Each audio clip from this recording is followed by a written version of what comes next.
Hello and welcome to LG's step-by-step guide on how to turn the chimes on and off for your LG washing machine.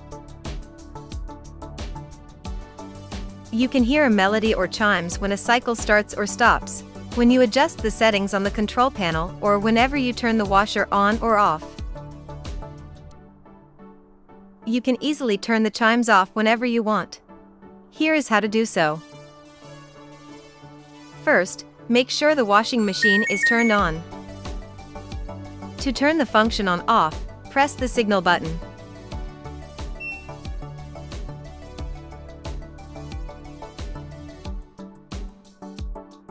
And it's that simple to turn on or off the melodies and signal sounds.